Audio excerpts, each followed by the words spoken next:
As you saw in our last video, various times of high atmospheric oxygen had a big impact on the environment and biodiversity of the Earth. But although there were high oxygen periods, there were also a variety of low oxygen ones, and they were all just as impactful to all life forms on Earth. As we mentioned in our first video, The History of Oxygen, atmospheric oxygen appeared in our planet way down its historical timeline, during the Great Oxidation Event. This means that all periods before this had practically zero oxygen. We will be talking about two types of low oxygen conditions. The total absence of oxygen is referred to as anoxia, while hypoxia is a term referring to the moments where the demand for oxygen surpasses the available supply.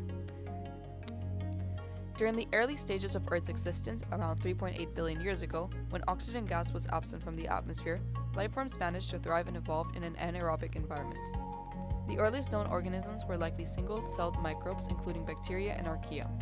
Using alternative metabolic processes, they were able to survive in the absence of oxygen, and their communities exhibited remarkable diversity.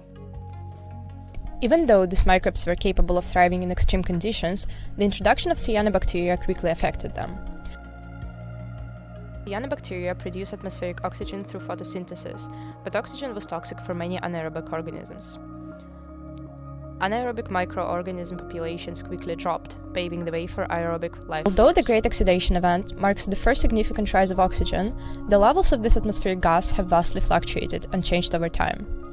We will now look at the times in our Earth history where oxygen levels were significantly low, and what that meant for life on Earth. We will look specifically at the Boring Billion, the Permian-Triassic mass extinction, and the Devonian extinction.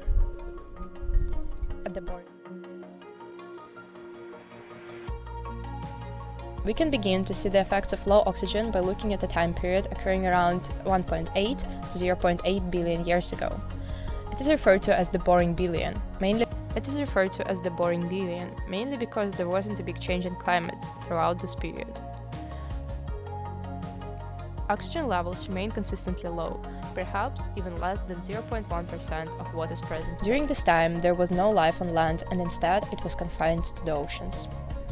The deep oceans had an interesting condition called euxenia, which means that they were low or absent in oxygen, but rich in a gas called hydrogen sulfide. Hydrogen sulfide is toxic to most eukaryotes, so life was dominated by prokaryotes, namely bacteria and archaea. The lack of oxygen also impeded the diversification of eukaryotic life during the Boring Billion. If we move far ahead into Earth's historical timeline, around 359 million years ago, we reach the late Devonian era. Here, a series of extinction events occurred, the two main ones being the Kellwasser event and the Hangenberg crisis. These events were characterized by the extinction of up to 50% of marine genera, and they can be partially attributed to the widespread anoxia, or lack of oxygen. The late Devonian extinction event had a significantly greater impact on marine ecosystems compared to terrestrial environments. In terms of the extent of casualties, the vast majority of jawless fish and all placoderms, a specific group of armored fish, were eradicated. However, it is observed that various pelagic organisms, including bony fish and sharks, managed to endure the extinction event. These open water swimmers exhibited a higher resilience compared to other fish.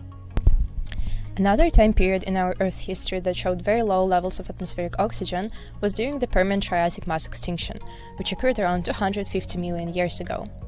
The Permian-Triassic extinction stands out as the most severe crisis of life among the 5 big extinctions, according not only to the amount of taxa lost, but also the impact it had on the structure of the entire ecosystem.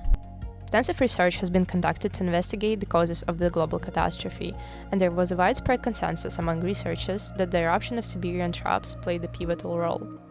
The Siberian Traps is a region where extreme volcanic activity occurred around 251 million years ago.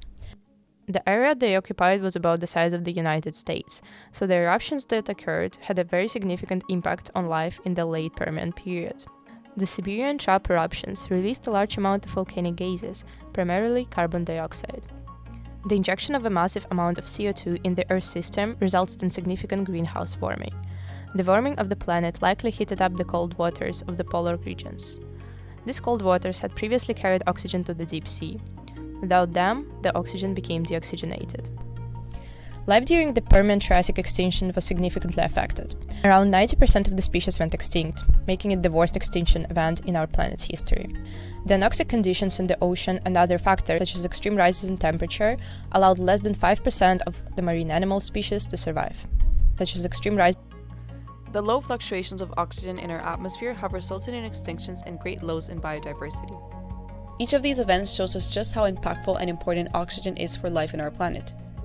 If you want to find out what happens when oxygen is abundantly high in our planet, make sure to check out our other video in this oxygen series.